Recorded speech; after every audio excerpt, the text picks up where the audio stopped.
त्याला झोपच लागत नव्हती. तो तसाच बेडवर झोपला होता. सकाळी लवकर उठून तो जिमला जातो. त्याचा सगळा राग तो जिममध्ये काढत असतो. थोड्या वेळानंतर घरी येतो. फ्रेश होऊन नाश्ता न करता ऑफिसला निघून जातो. कुणालची आई पण त्याला बोलत नव्हती. घरात सगळं तणावाचं वातावरण निर्माण झालं होतं. इकडे साक्षी तिच्या बाबांच्या घरी आली तरी तिच्या बाबांशिवाय तिला तिच्या येण्यानं खुश असं कोणीच दिसत नाही. ती तिच्या रूममध्ये येऊन सगळीकडं फिरून येते. जसं काय ती कित्येक वर्ष त्या रूममध्ये आली नव्हती असं तिला वाटलं. सगळीकडं फिरून झाल्यावर ती बेडवर बसते. कपाटातून एक छोटीशी फ्रेम काढते. आई आई म्हणून ती खूप जोरजोरात रडते. रडून रडून ती तशीच झोपी जाते. असेच 2-3 दिवस जातात. प्रिया कुणालशी जवळीक साधण्याचा प्रयत्न करत असते. एके दिवशी प्रिया हट्ट करून कुणालला शॉपिंगला घेऊन जाते. कुणाल एके ठिकाणी बसला होता. प्रिया शॉपिंग करत होती. शॉपिंग करताना तिला कोणीतरी चेंजिंग रूममध्ये ओढून घेतं. ती खूप घाबरते. अरे तू इथे काय करतोय? कुणालने बघितलं तर काय होईल आपलं? तू जा बरं इथून, ती त्याला भीतीनं बोलत असते. अगं त्या मेंटल कुणालला तू इतकी का भीते? आणि तुझा प्लॅन कुठपर्यंत आला आहे? मला आता तुझ्याशिवाय राहवत नाही, तो प्रियाला बोलतो. अरे आपला प्लॅन लवकरच सक्सेस होणार होता, पण ती फडतूस साक्षीमध्ये आली आहे ना, त्यामुळं कदाचित आपला प्लॅन सक्सेस होणार नाही असं मला वाटतंय. आणि त्याच्या घरातले तर विचारूच नको बाबा. आणि तो कुणाल त्या साक्षीला डिवोर्स देऊन माझ्याशी लग्न करणार आहे, ती तुच्छतेने बोलते. अगं मग चांगलंच आहे की. आपला प्लॅन सक्सेस होत नाही तोपर्यंत आपल्याला त्या कुणालसोबत गोडच वागावं लागेल. बरं तू आता जा, परत आपण फोनवर बोलू. त्या कुणालने बघितलं तर आपलं पितळ उघडं पडेल. ती त्याला घालवते आणि चेहरा व्यवस्थित करून बाहेर येते. चल कुणाल, माझी शॉपिंग झाली. ती पुढे येऊन कुणालचा हात हातात घेऊन बोलते. तो पण चेहऱ्यावर काही न दाखवता तिच्यासोबत खाली येतो. तो गाडीत प्रियाला तिच्या घरी जाण्याबद्दल बोलत असतो. प्रिया बेबी, मी घरातल्यांना समजावून तुला थोड्या दिवसातच घरी घेऊन जातो. तोपर्यंत तू तुझ्या घरी जा. कुणाल खूप प्रेमळ हळू आवाजात बोलतो. पण का कुणाल, तुला त्या साक्षीवर प्रेम झालं आहे का? ती रागात त्याला विचारते. अगं नाही ग प्रिया, तू कुठे आणि ती साक्षी कुठे? तो तिला लाडीगोडी लावत बोलतो. ती कशीबशी तिच्या घरी जायला तयार होते. तो तिला तिच्या घरी सोडतो. तो तिचं लगेज नोकरांना सांगून पाठवून देतो. कुणाल घरी येतो. फ्रेश होऊन तो झोपी जातो. तो 2-3 दिवस झोपलाच नव्हता, त्यामुळे त्याला गाढ झोप लागते. साक्षी झोपून उठल्यानंतर फ्रेश होऊन खाली येते. ती सगळ्यांसोबत बोलण्याचा प्रयत्न करत असते, पण तिच्यासोबत कोणीच बोलत नाही. तिला खूप वाईट वाटतं. ती स्वतःला चहा बनवून घेते. वरती रूममध्ये निघून जाते. साक्षीचे बाबा हे सगळं बघत असतात. ते तिच्या रूममध्ये जातात. येऊ का गं साक्षी? ते खूप प्रेमानं हाक मारतात. ती लगेच डोळे पुसते. अरे या ना बाबा आत, ती बसून बोलते. ते हातामध्ये एक छोटासा अल्बम घेऊन येतात. यामध्ये काय आहे बाबा? ती छोटासा अल्बम बघून विचारते. साक्षी, तुझ्यासाठी सरप्राईज आहे, ते खुर्चीवर बसत बोलतात. काय आहे बाबा, सांगा ना लवकर, ती त्यांच्याजवळ येत बोलते. ते अल्बम उघडतात.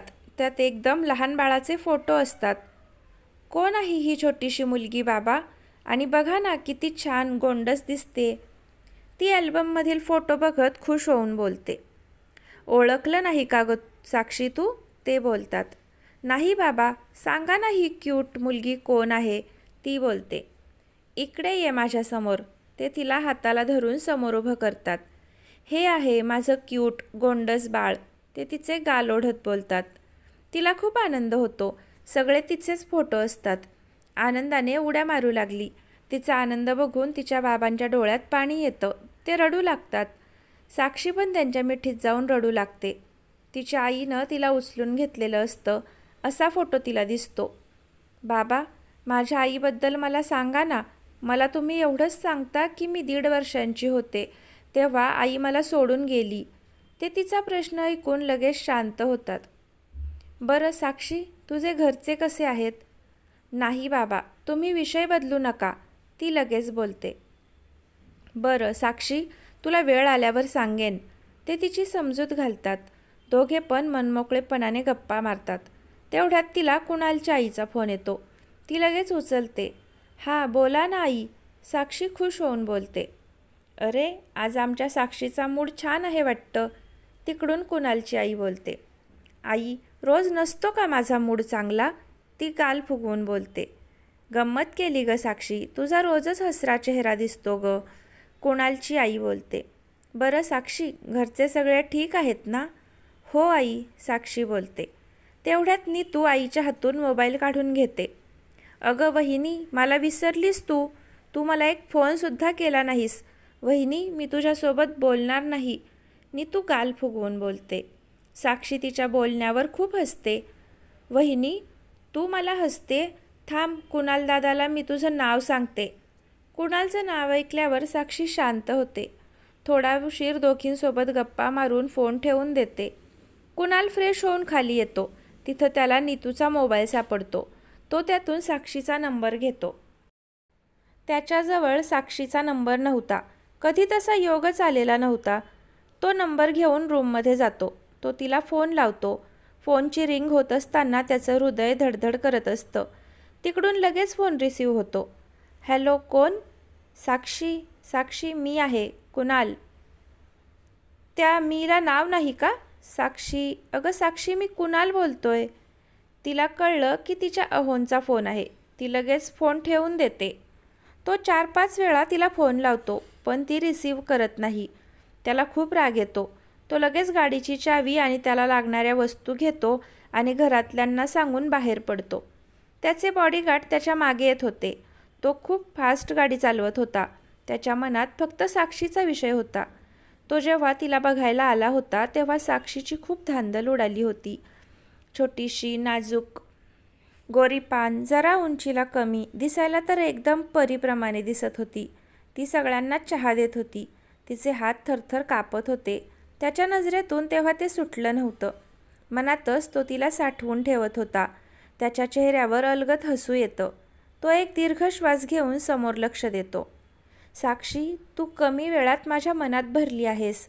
जेवढं प्रिया माझ्या जवळ असल्यानं मी खुश नसतो, तेवढं तू फक्त असण्यानं मला खूप आनंद होतो. तो गाडी चालवत साक्षीला आठवत होता आणि स्वतःच हसत होता. साक्षी, तुझा तो नाजूक आवाज ऐकायला माझे कान तरसले आहेत. तुझ्या पैंजणांच्या आवाजानं तुझ्या येण्याची चाहूल लागते मला, तो स्वतःशीच बोलत होता. तो तिकडं तिला आठवत बसला होता. इकडे तिला उचकी लागते. तिकडे साक्षीला खूप उचकी लागत असते. ती पाणी पिते, तरीही तिची उचकी थांबत नव्हती. ती रूममध्ये बेडवर पालथी झोपून विचार करत बसते. मनातच ती कुणालला बोलत असते. आता का मला फोन केलाय? जायचं ना त्या प्रियाकडे. मी येऊन 4-5 दिवस झाले. आत्ता आठवले मी त्यांना. त्या दिवशी रूममध्ये त्या प्रियाला मिठी मारून बसले होते. कळत कसं नाही त्यांना, आता त्यांचं लग्न झालं आहे. त्यांना वाटतं मी बालिश आहे, पण मला सगळं कळतं. मी जरा हट्टी आहे. त्यांना वाटतं मला काही समजत नाही. जाऊ दे, मी पण का त्यांचा विचार करते? तरी ती कुणालचा विचार करत बसते. ते दिसायला किती छान दिसतात. थोडासा सावळा रंग, त्यांचं ते धारदार नाक, जिममध्ये जातात वाटतं. बॉडी पण किती छान आहे त्यांची. मला तर ते एका हातात उचलून घेतील. किती छान दिसतात ते. मी तर त्यांना पहिल्यांदा पाहिल्यापासूनच मला ते खूप आवडतात. ही त्यांचा विचार करत बसलेली असते. तिकडे कुणालला उचकी लागते. तो गाडी मोठ्या हॉटेलमध्ये थांबवतो. आधी तो पाणी पितो, तरीही त्याची उचकी थांबत नव्हती. तो नाश्ता करून गाडीकडे येतो. साक्षी खाली येऊन जेवण बनवत असते. आज तिला थोडं अस्वस्थ वाटत होतं.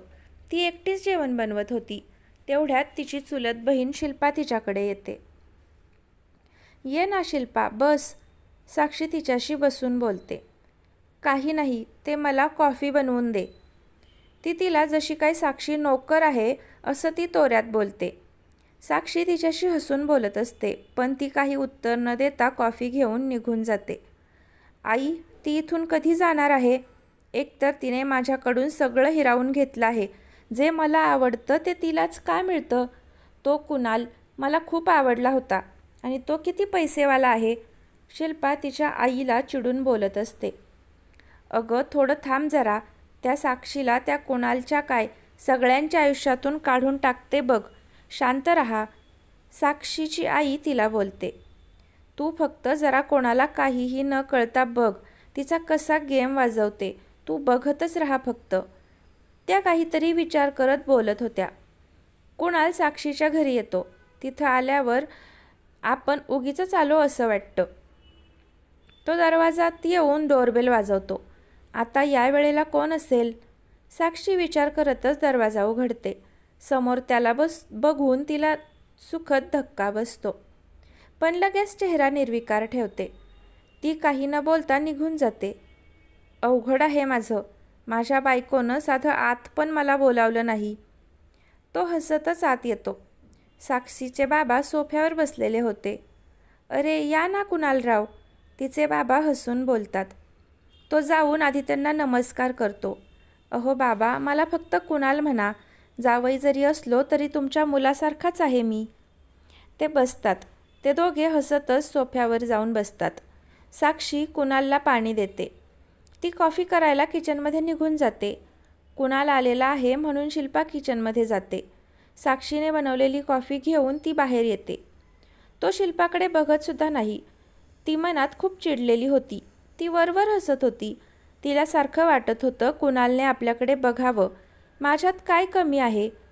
ती कुणालला कॉफी देऊन तिथेच बसते. बरं कुणाल, तुम्ही साक्षीच्या रूममध्ये जाऊन फ्रेश व्हा, साक्षीचे बाबा हसून बोलतात. अहो काका, साक्षीची रूम खूप छोटी आहे, ती आपली मोठी रूम आहे ना, ती यांना देऊया, शिल्पा मध्येच बोलते. हो कुणाल, तुम्हाला मोठी रूम लागत असेल, तुम्ही त्या मोठ्या रूममध्ये जा, साक्षीचे बाबा बोलतात. नाही बाबा, मी साक्षीच्या रूममध्येच जातो, कुणाल. साक्षी जा, तुझी रूम दाखव, तिचे बाबा तिला बोलतात. चला मी दाखवते तुम्हाला साक्षीची रूम, शिल्पा गडबडीनं साक्षी बाहेर येण्याच्या अगोदर त्याला बोलते. तो साक्षी बाहेर येण्याची वाट पाहत असतो. पण शिल्पाचा आवाज ऐकल्यानंतर साक्षी बाहेर येत नाही. नाईलाजानं तो शिल्पासोबत जातो. शिल्पाला खूप छान वाटत असतं.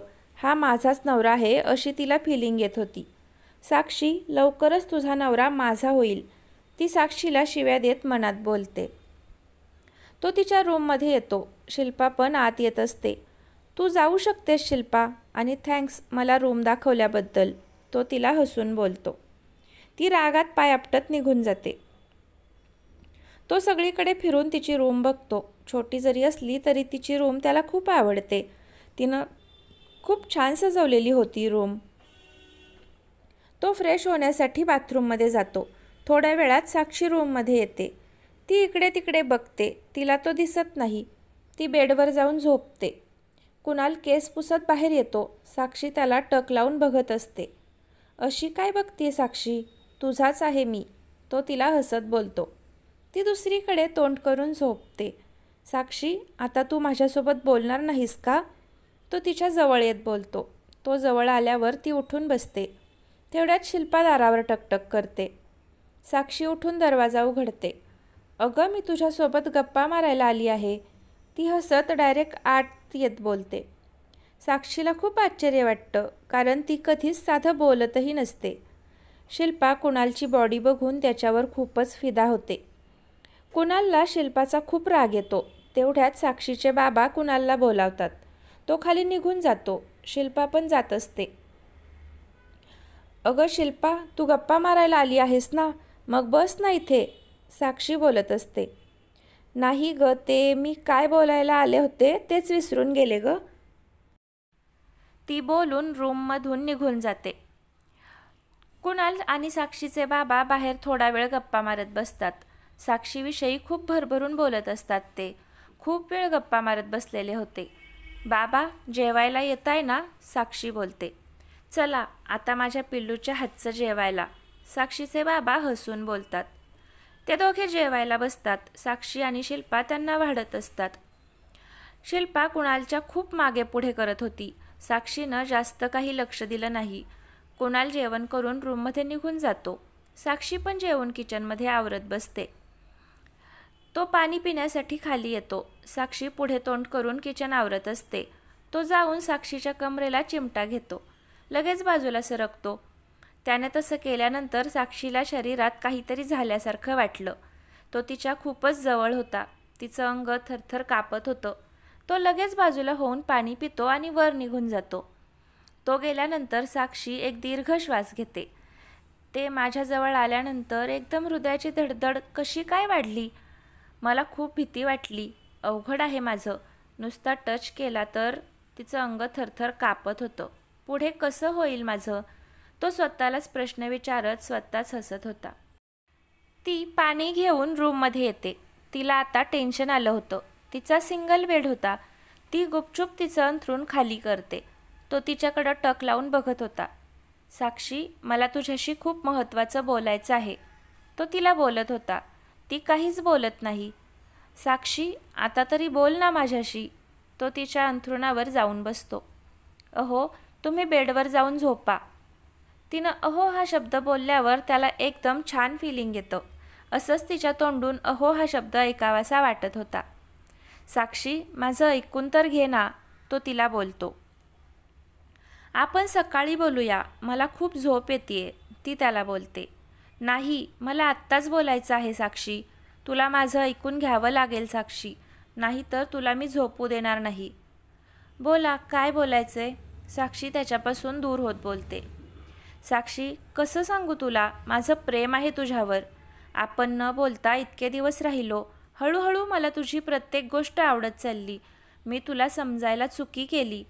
तो तिला बोलत होता. झालं बोलून, आता मी झोपते. प्रेम प्रियासोबत, लग्न माझ्यासोबत. तुमच्यावर माझा विश्वास नाही. साक्षी मध्येच बोलते. साक्षी, ऐकून तर घे. तो बोलतच असतो. ती हातानंच त्याला खुणवून झोपते. साक्षी, तो तिच्या अंगावरून चादर काढतो. ती ओढून लगेच अंगावर चादर घेते. असंच 2-3 वेळा होतं. ती वैतागून उठून बाहेर जात असते. तेवढ्यात कुणाल तिला उचलून घेतो आणि बेडवर झोपवतो. अहो, सोडा मला. हे तुम्ही काय करताय? काय करतोय साक्षी? फक्त उचलूनच घेतलंय ना. तो तिला डोळा मारत बोलतो. उद्या सकाळी लवकर उठ साक्षी. आपल्याला घरी जायचं आहे. तो तिला बोलतो. मी नाही येणार. ती बोलते. का नाही येणार साक्षी? तो विचारतो. मला अजून थोडे दिवस राहायचं आहे. साक्षी बोलते. जर तू उद्या नाही आलीस तर तुला उचलून नेईन. तो तिला चिडून बोलला. का? माझ्यावर का हक्क दाखवता? मला तर डिवोर्स देणार आहे ना. मला नाही कोणाची सवय करून घ्यायची. मी मनापासून ज्याच्यावर प्रेम करते ते सगळे मला सोडून जातात. ती रडतच बोलते. तुम्हाला वाटतं मी अजून लहान आहे. पण नाही, मला सगळं कळतं. तिच्या डोळ्यातलं पाणी बघून त्याच्या हृदयात कालवा कालव होते. साक्षी, ऐकून तर घे. तो तिचे डोळे पुसत बोलतो. ती तिच्या अंथरुणावर येऊन झोपते. साक्षी, फक्त थोडे दिवस. मी तर कधीपासून तुझ्यावर प्रेम करतो तुला माहीत पण नाही. हे लग्न मी स्वतः केलं आहे. यात कोणाचीही जबरदस्ती नाही गराणी. तो मनात स्वतःशी बोलत होता. साक्षीला झोप लागल्यानंतर तो तिला उचलून बेडवर झोपवतो. तो तिला मिठीत घेऊन झोपतो. तर फ्रेंड्स, आजचा भाग कसा वाटला नक्की कमेंटमध्ये सांगा. आवडला असेल तर लाईक करा आणि पुढचे भाग पाहण्यासाठी चॅनलला आत्ताच सबस्क्राईब नक्की करा. धन्यवाद.